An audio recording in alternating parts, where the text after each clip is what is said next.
Shalom Bapak Ibu Saudara yang dikasihi Tuhan. Seri pengajaran hari ini berjudul Jaminan bagi orang percaya. Ada jaminan bagi orang percaya agar bisa suatu hari nanti menjadi sepenuhnya milik Allah. Jaminan itu adalah Roh Kudus. Efesus 1 ayat 13b sampai 14 berkata demikian. Di dalam Dia kamu juga, ketika kamu percaya, dimeteraikan dengan Roh Kudus yang dijanjikannya itu. Dan Roh Kudus itu adalah jaminan bagian kita sampai kita memperoleh seluruhnya, yaitu penebusan yang menjadikan kita milik Allah untuk memuji kemuliaannya.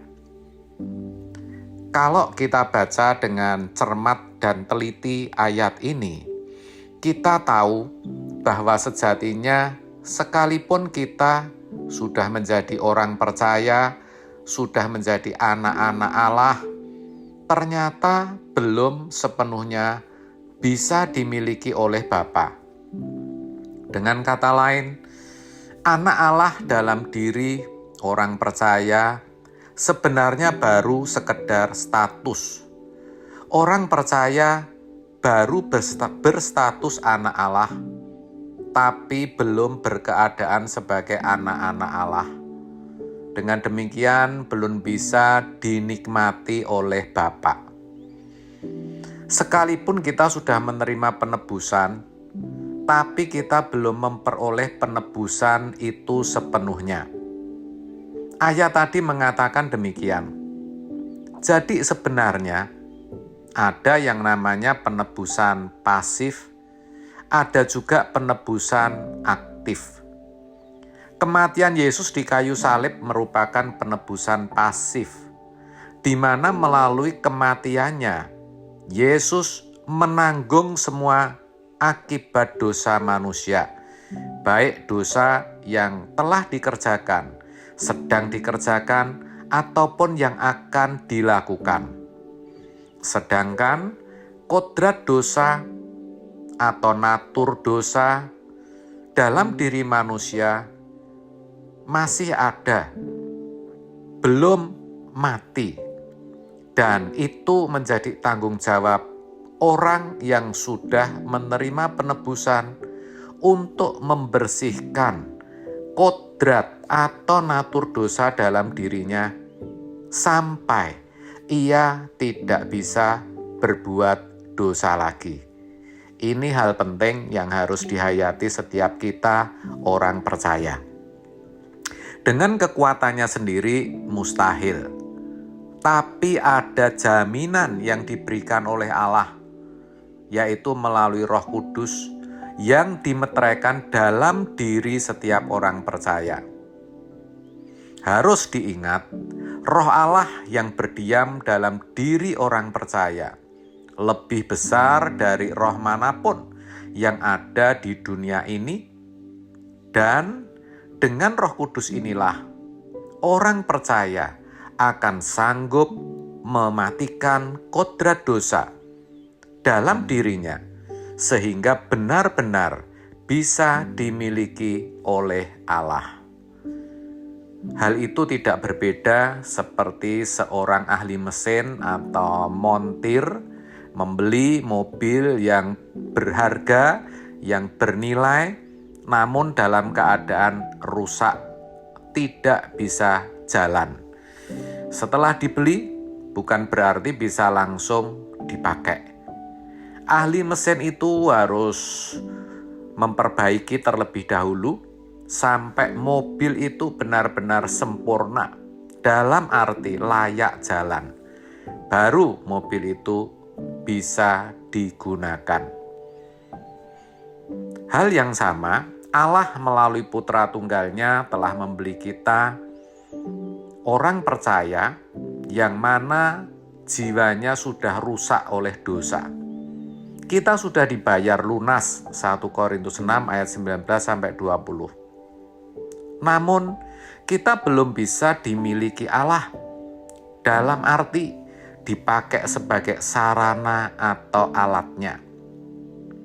Maka Tuhan Yesus, arsitek jiwa yang agung itu, mereparasi kerusakan-kerusakan dalam jiwa kita.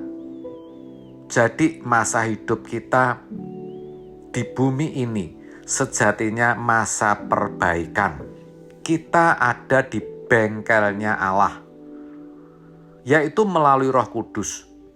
Kita dibentuk, kita di-repair, sampai jiwa kita dipulihkan dan bisa dinikmati serta dimiliki oleh Allah. Roh Kudus jaminannya bukan saja menjadikan yang tidak mungkin jadi mungkin, tapi apa yang tidak sanggup kita lakukan jadi sanggup kita lakukan. Roh Kudus bekerja dengan dua cara.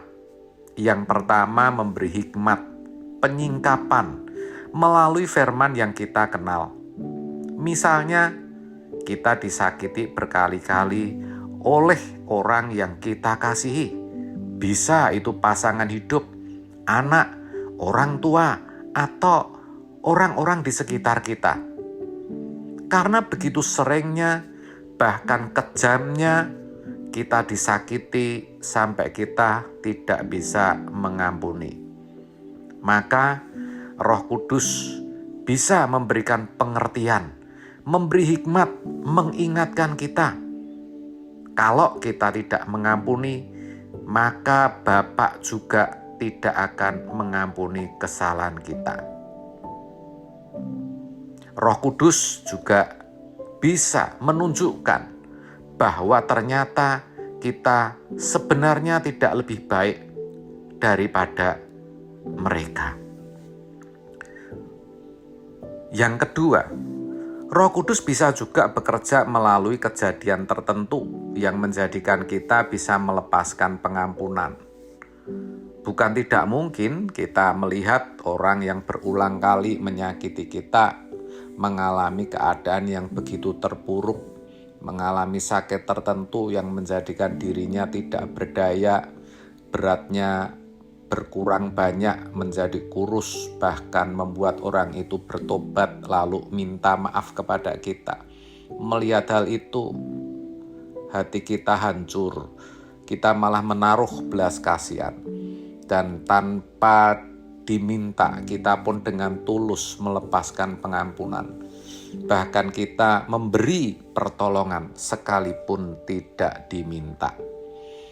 Sepertinya itu kebetulan, tapi sebenarnya by design. Ada dalam rencana Allah di mana Roh Kudus berperan, saudara.